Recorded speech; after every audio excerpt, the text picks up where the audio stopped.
What's up, everyone? Back for another beer review, and today I'm reviewing a beer from Night Shift Brewing, and they are out of Everett, Massachusetts, and this is their Dynasty. So this is an Imperial Stout that comes in at 10.6% alcohol by volume. No IBUs listed in the time of review. This beer is just over 3 months old, and I want to give a huge thanks and shout out to the guys over at Nerdsense, Shaun and Mike. They hooked me up with this one, along with a bunch of other beers. So in the description box, I will post a link to their channel, along with the beer mail unboxing video I did of all the beers that they sent my way. And if you haven't checked out Nerdsense's channel, I highly recommend doing so. Great guys, awesome content, and they have such a chill and relaxed vibe to their channel that I cannot recommend their channel enough. So go over there, say hi, check out their content. I don't think you'll be disappointed. Anyway, this beer, I don't know much about it. I usually do a little bit of research when I drink a beer. Just, I go maybe to the brewery website or Untapped or whatever just to see what's going on. And the only thing I found about this one is that it's 10.6%, but it says it on the can. Know nothing else about this beer. I don't think they're using any adjuncts. I think it's just a big old Imperial Stout. It's from Night Shift. It's over 3 months old, and I'm going to drink the shit out of it right now. So let's crack this open, get it in the glass, see what we got going on. Now, I've had quite a few Night Shift beers in my last 2 or 3 years, but most of them have been hop forward. This is, I think, the first darker offering from them. I'm trying to think off the top of my head. Now, you know what? I had their Awake, is it? And that was pretty delicious. So anyway, let's give this a pour. Oh yeah, pouring out like a big old Imperial Stout. So 10.6%.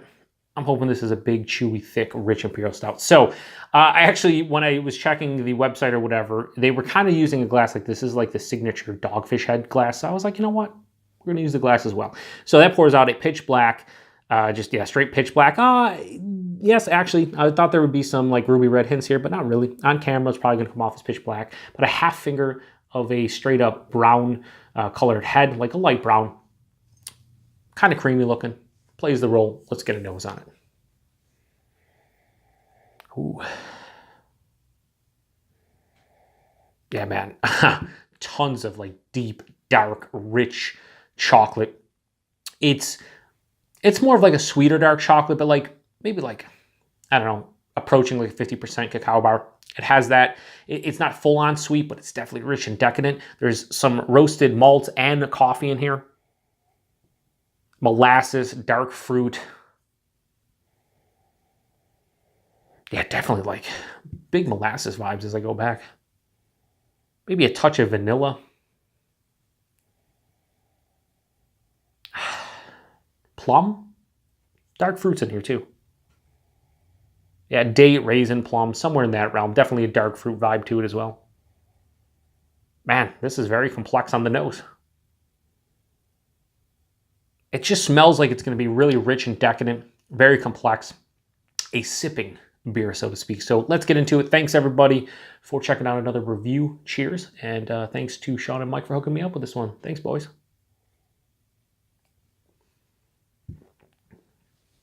Oh, yeah, that's nice. Oh. Can't believe this is 10.6.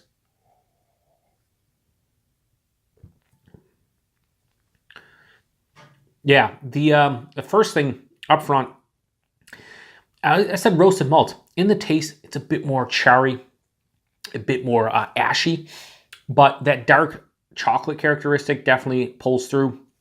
Lots of molasses. And I'm not somebody that gets molasses in a lot of beers, but this one just has like a big molasses kick to it. Slight nuances and edges of a vanilla. A little bit of that dark fruit carrying over. It actually is semi-dry in the finish and a touch bitter as well, kind of balancing out that sweetness. Because this beer right up front, it's like char, ash, all the sweet chocolate and vanilla and dark fruits and everything. And then on the back end, it has this semi-dry finish, a little bit of bitterness, and I'm left with like a coffee note as well in the back end. Lower side of full body, so yes, it is a bit thin. Eric, Gilbert, and Paul definitely slightly thin, but whatever. It's definitely approaching like full body, but it's like lower side of full body. It is soft and smooth, not necessarily creamy. There's enough carbonation here that kind of It's not pillowy or creamy or anything like that, but it's, you know, it's fine as far as the mouthfeel and body are concerned. I'm okay with it. I can live with it. It's not detracting whatsoever. It's actually fine. A lot of complexity here, though. I just went back and I'm getting like this, another sweetness that is like reminiscent of maple. But like I said, pretty sure there's no adjuncts. There's a big, thick, I shouldn't say big, thick, a big, rich, and decadent Imperial Stout. And as you can see, I'm drinking this quite a bit because you can't tell it's 10.6. The only reason why I would guess this is a bigger beer is because I do get a warming in the chest and in the stomach. And the flavors are so complex and just bold. I would guess at least 9% just based on that alone. But there is no alcohol stringency on the palate. There is no, you know, noticeable alcohol burn, you know, on the palate going down or anything. Yeah, it's a really good beer. It's not going to, you know, I don't think it's going to blow a lot of people away, but it's really nice to see a brewery like this, and I wish more breweries would do it. Just make like a big, rich Imperial Stout or like a porter or just a regular stout, like a 6-7% porter. Just do it, you know? No, don't throw any adjuncts in it. Just come to the table with something like this. And, you know, this is really reminiscent to me of like 1050. Maybe not as robust as that beer, but definitely they're on the same level as far as like enjoyment factor. I think I prefer 1050 ever so slightly more, but Dynasty from Night Shift Brewing, I'm going to give this 4.25 out of 5 to a 4.5. I'd give this like a 4.35. It's definitely tasty. If you get Night Shift in your area, they do trickle into New York State. Usually in Rochester, they'll show up. And you see this, definitely pick it up. It's worth a go. I don't know what the price point. I'd imagine $4 to $5 for the 16-ounce can, which is the going rate. I get it, but yeah, pretty delicious beer. I'm enjoying it. Going to be a nice sipper, and I appreciate Shaun and Mike hooking me up with this one because it was cool just to do like a non-adjunct, not crazy, just like here's an Imperial Stout, go nuts. And I'm going to. Anyway, appreciate you guys stopping by for another review here on the Beer Patrol. Until the next one, cheers.